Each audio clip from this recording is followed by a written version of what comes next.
Well, I just want to acknowledge you for starting these conversations, for bringing together people to encourage them to think about these things, because I really do think it's much needed.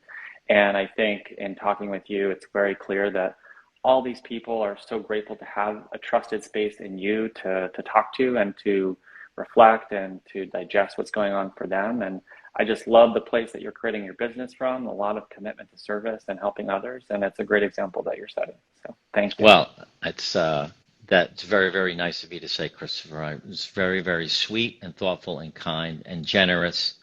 I appreciate it very much. And I know it's coming from a place not just because you're my son, but you're a really strong, smart, well-rounded human being. So I appreciate everything you just said.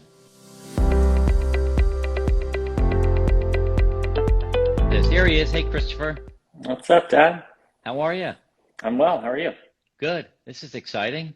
I know. What an honor to be behind the ropes in Retirement Transformed. Yeah, this is exciting. We were together last week. You flew up from Tampa to visit, and we started talking about my book.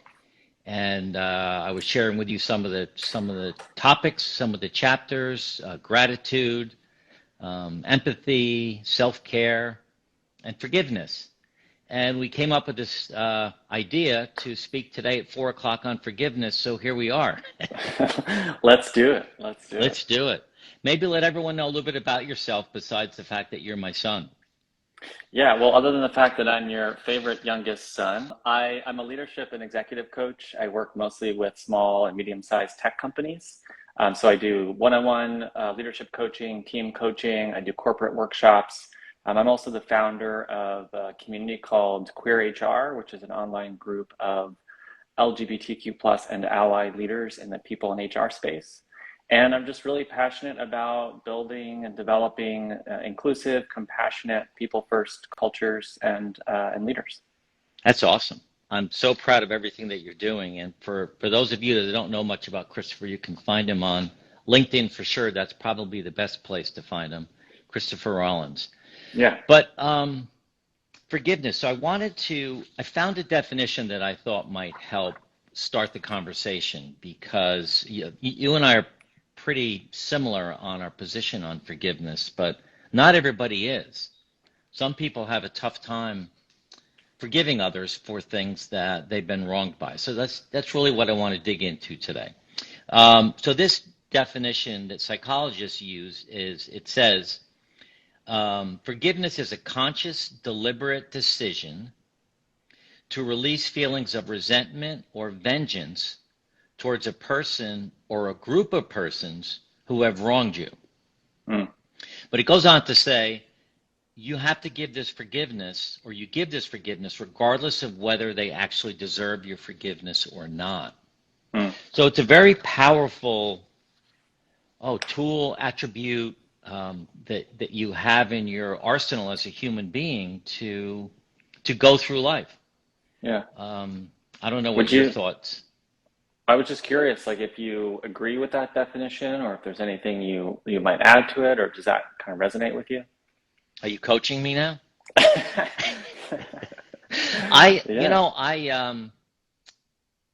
We agreed not to over prepare for this talk because I want it to be really raw and natural and just let it unfold. But for me, I'm a very forgiving person. Yeah.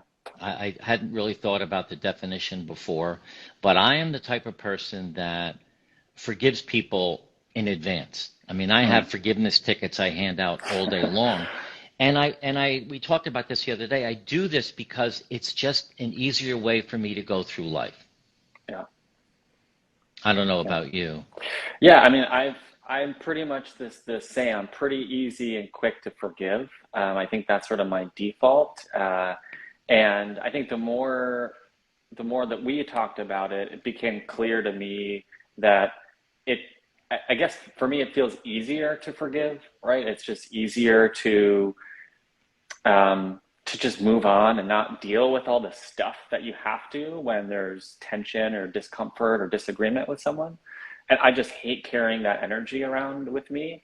So that's the way I've always been, sort of the default way. But I think as we got chatting about it, and I think both of us are very open to self-reflection and thinking about how to grow. I do think there's a spectrum or like a scale when you think about forgiveness. So on the one end, it's being extremely hard and fast and really being very unforgiving. And on the other side is it sounds like you with Mr. You and me. Forgiveness tickets that you're passing on Yeah. to people. So I don't think it's necessarily black and white. I don't think there's necessarily a right or wrong or good or bad, but I do think there's nuances that we can get into that I think are interesting to explore. Well, like you said, I do it because it's easier, and I tend to shy away from controversy. So if I'm wronged by a person or hurt by something that they said, I'm not quick to go back and correct it. If it's really egregious, I may certainly withdraw and over time just let this relationship fade away. But I don't worry about it. I don't think about it. I don't have to call that person up and call them out. I just don't do that. But I also give people a lot of latitude. I mean, you say something stupid to me, it doesn't mean, we're over. But if it's a continual problem, then for sure. So let's see, Maddie. It takes time to forgive. I tend to hold grudges until I talk myself out of it. Grudges is a big problem. But I don't know. I just find it easier for me to do it. In this book that I'm writing, I have created. I'm about halfway through the book, and I created a group of 150 men. The 150 was a random number, but I just went through my phone and came up with all of these names and emails. And I email them every Monday with a topic about what we're going to talk about. So a couple of weeks ago, we did forgiveness, and I got back about 90 responses. And they're all over the place. And like you said, there are people that say, I don't have a problem forgiving someone if they sincerely apologize and really mean it, and then they fully understand what they did wrong. Mm. But if you wrong me at work, you're dead to me. So there's like these hard edges that it's not Yeah. soft or fluid. There's people have some rules around it, which Yeah. again for me is hard. I don't know. Well, what I love about what you're doing right in this book is getting people to think about it and to bring awareness to it. And what I love about what Maddie shared is that she's bringing awareness to it and she's seeing the pattern of how she typically moves through forgiveness, which is initially holding a grudge and then taking time to move through it, which is great to have that awareness. But I think often people don't even think about their relationship with forgiveness, so they just do the default thing. A thought that just came to me, because I think I, while you're Mr. Ticket of forgiveness, I think I'm that way too, but I'm really trying to think for myself, like, is that how I actually want to be? And is Right. there an opportunity for growth in me, confronting the conversations that might be difficult or the situations that might be uncomfortable? And even to think about it from the other side, if I've done something to wrong you and you're very quick to forgive me, what does that do for me? And what might the opportunity be for our relationship, for you to hold me a bit more accountable, or for us to have a deeper conversation about, what transpired between us? So that's kind of where I think and where I look when it comes to forgiveness and thinking about the scale or Well, the do you want the spectrum list? of things that I've Yeah. done. Yeah. Let's It's go. funny. I agree with you. I wonder if I'm missing out on deepening relationships or widening them or learning a little bit about myself by challenging some people that perhaps have wronged me over the Yeah. years. But I'm not one to go back and unwind stuff and open up cans of worms. But maybe going forward, if I need to learn to be more direct. I mean, I'm Mm. married to Jody, and while I'm over here, like way over here on forgiveness, Jody's somewhere in the middle. She's not as quick as I am, And I admire her for that. And we get along just fine with it. And we forgive each other all the time for things that we do wrong. But she's living a great life and she has great relationships, but she's very direct, which I'm not. And I need to work on that a little bit, I think. Yeah, well, I think something that it makes me think about is for someone who's takes a bit more time to forgive, it tells me that they probably have really strong values, right? They hold certain values really close and strong that are important to them, and for some reason, whatever transpired is sort of bumping against those values, and they're really strongly holding on to those, which is also a really powerful thing. Like you said, you admire Jody for the way that she deals with forgiveness, and that's what comes Well, up for me. knowing that she's not quick to forgive keeps me in line too. I keep my behavior at its very best at all times, so we don't have to Right. worry about whether she's going to forgive me or not. Yeah. But I think forgiveness also begins with forgiving yourself. Mm. I think that if you can fully appreciate and understand that being a human being is very hard.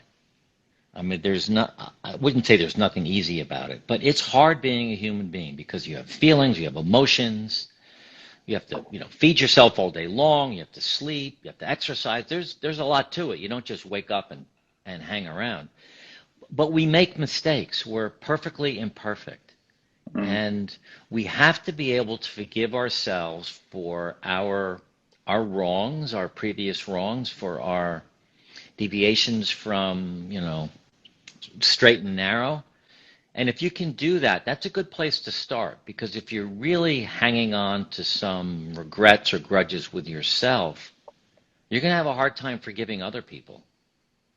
Yeah. When you say forgiving yourself, do you think about that for situations that involved other people or just decisions that you made that, had your life go in one direction versus the other, or, Well, well, as far as with other people, if I've done something inappropriate or wrong or out of line, I'm the first to apologize. So I set it straight right up front. I am so sorry for what I said, or I'm so sorry for what I did.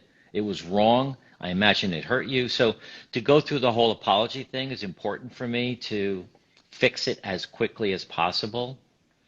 But as right. far as forgiving myself, it's really the times that I drank too much, the times that perhaps I wasn't the best dad. I missed one of your games, or wasn't really fully in attention at a dinner one night when you Mm. were trying to tell a story about something, about a Mm. relationship you had with someone.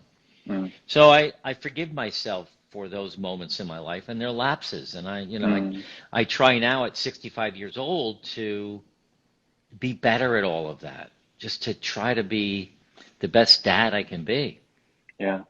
Well, I think that's really like honorable and powerful to model that. And I've been lucky to see that as your son. And I also, I think about people I used to manage, in teams and past jobs. And as a new manager, you're learning things all the time. You're making mistakes all the time.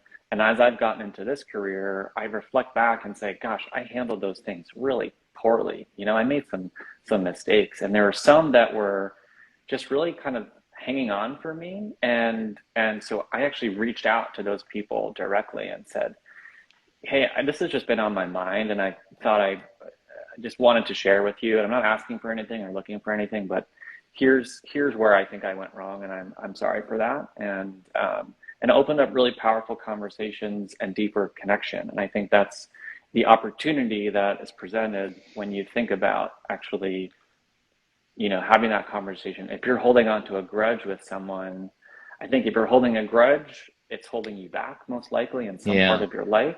So I would ask, what might be possible for you, for your relationship, or what you would want to accomplish, if that relationship were different and if you weren't holding on to that grudge.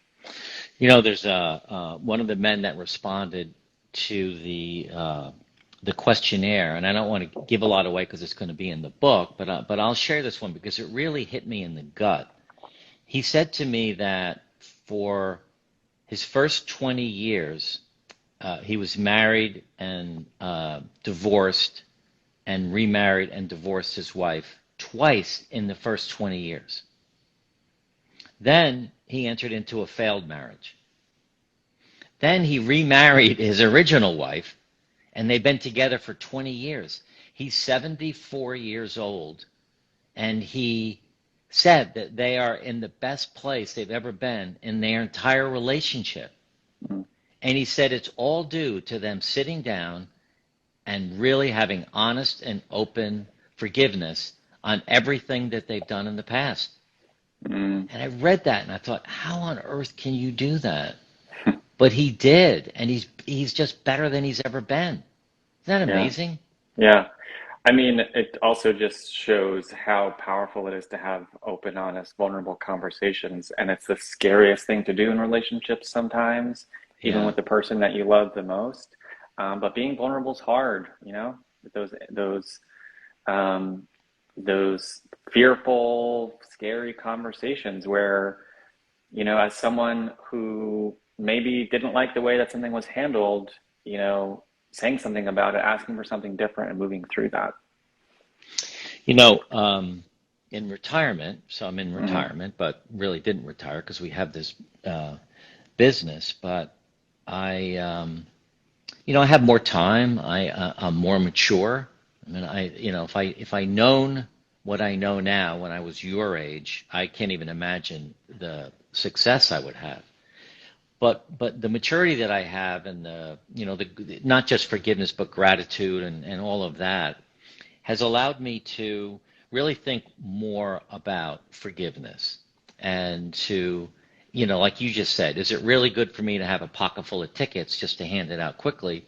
Or do I need to slow down that process a little bit just to go through a little more deeper discussion with the person to say, was this really a mistake that they made, or are they someone that, we need to work on our relationship, or that the relationship needs to end? I don't know. Hmm.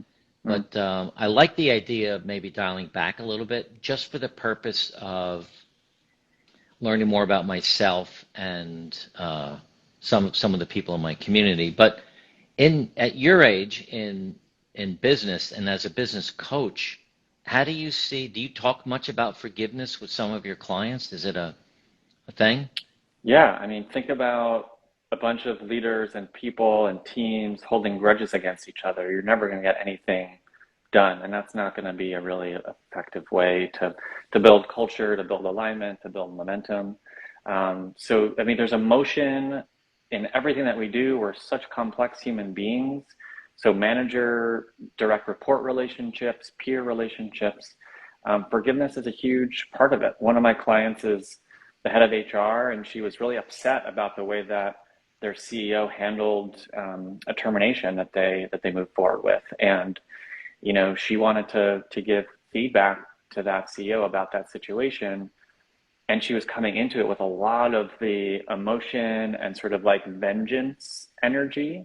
And to me, it's like that's not going to help you get what you want in that Right. conversation. So you have to take stock of everything that you're thinking and feeling, choose to set it aside or choose to bring it into the conversation and then set it aside and then move forward. But we can't be holding grudges and have that toxic energy, certainly in workplaces. And sometimes it happens really fast. Like you don't really have enough time to really give it the thinking that you should. And you can have a knee-jerk reaction that'll get you in trouble. So, Yeah.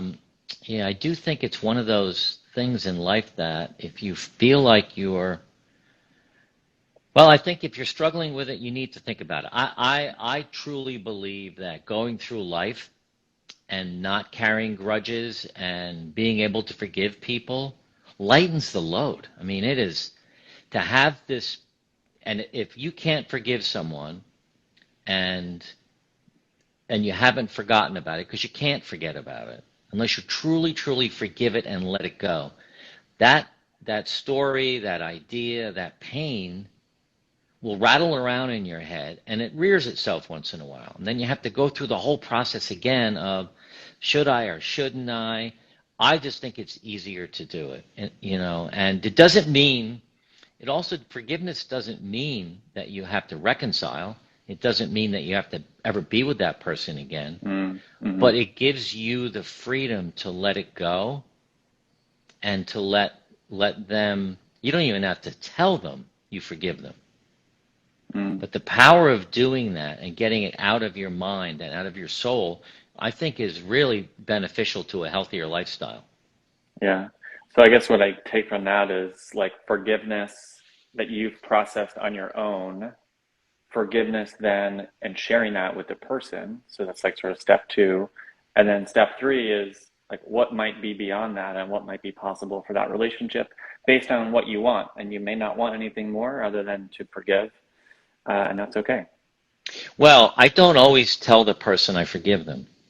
Right. I'm saying those are kind of Yeah, a yeah. scale or a process you might move through or different ways to forgive.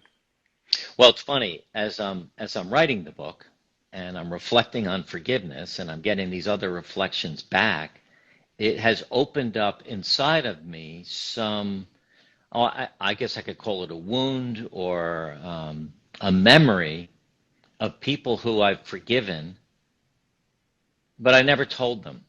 And Mm, one of the mm, situations really has to do with my dad, your grandfather.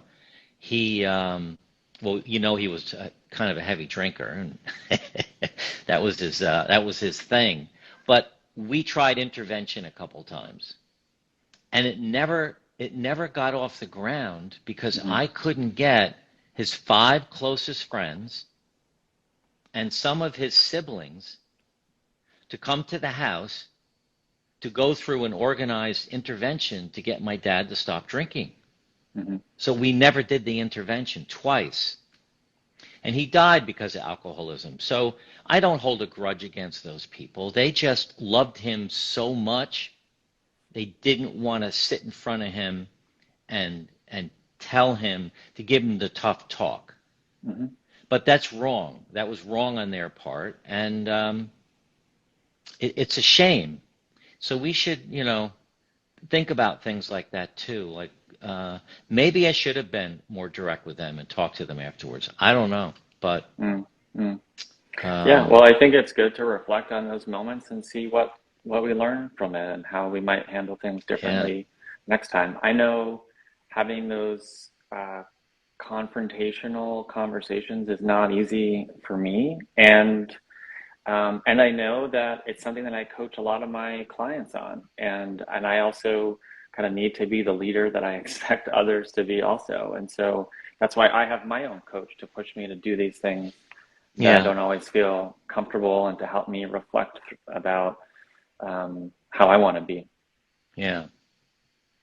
Well, I don't know. Do you have any other thoughts on this topic, Christopher? I know some of the questions that I asked the group is, what is your experience of forgiveness? What have you forgiven and why? And I got all whole wide range of answers around that. Are there people you've yet to forgive, or that you will never forgive? And why is that? And I will tell you, there are a lot of men out there that have never forgiven some of their brothers or sisters or parents for something that they did. They've never forgiven them and they never will. Yeah. And there's another guy that forgave his father who committed suicide at the age when he was 10, and he's forgiven his father and he's forgiven his mother who focused all of her attention on his sister. He got no attention during this process. So Mm. that's a really strong statement to be able to forgive that and go through life and not have that as a burden. I mean, can you Yeah. imagine trying to live and have that, as a constant burden, trying to understand why and all of that? It'd be really hard. Yeah. Well, I guess what I'll say is as a coach, I don't I rarely take a strong stance about how I think people should be. I'm really focused on how they want to be and helping them examine and look at, what is life like for them right now and how are things going for them Yeah. and how might things be different? How do you really want things to go and how might forgiving this person actually help you create that? How might be holding a grudge be getting in your way? So Yeah. I agree that forgiveness is powerful, and that's what I largely embody. And what I'll just say is, it doesn't have to be necessarily, in my opinion, right or wrong, but Right. I think it's really important to explore and to understand and to take stock of relationships that need work, and areas where you might be more forgiving to help you move forward. Yeah, I agree. One of the questions I asked next after that is how does your current what's the word I used? How is your current relationship with forgiveness and how you use it or don't use it? How is that serving you today? Hmm. And is it okay? And if it's okay, that's great. Do you need to move Hmm. the needle a little bit? Would that make your life better? Would that Hmm. relieve some tough memories or some stress, or maybe Hmm. not? But I think the biggest thing and the purpose of me writing this book is to get particularly men to think deeper about forgiveness and gratitude and ego and other attributes like that, and to have the ability to not only think about it but talk to other men or other people about it, because men, particularly in retirement, tend to shut down a little bit. They withdraw, they get quiet, and they don't really want to talk about their feelings. The purpose of the book is to talk about your feelings, to get this stuff out and be able to live a better life, honestly. And the book Yeah. is designed for men of any age, in my mind. I think it's amazing what you're doing. Would you be open to an acknowledgement? Right now, Yeah. sure. Well, I just want to acknowledge you for starting these conversations, for bringing together people to encourage them to think about these things, because I really do think it's much needed. And I think in talking with you, it's very clear that all these people are so grateful to have a trusted space in you to talk to and to reflect and to digest what's going on for them. And I just love the place that you're creating your business from, a lot of commitment to service and helping others. And it's a great example that you're setting. So thank you. Well, that's very, very nice of you to say, Christopher. It was very, very sweet and thoughtful and kind and generous. I appreciate it very much. And I know it's coming from a place not just because you're my son, but you're a really strong, smart, well-rounded human being. So I appreciate everything you just said. Thank you. Well, thanks for the opportunity to chat today. I didn't know where this was going to go, and I'm glad that it went where it did, and maybe we'll do this again. I'd love to. It really was fun. So thanks again, Christopher, and I'll talk to you soon. Well, talk to you later, but love you so much. All right. Love you too. Thanks.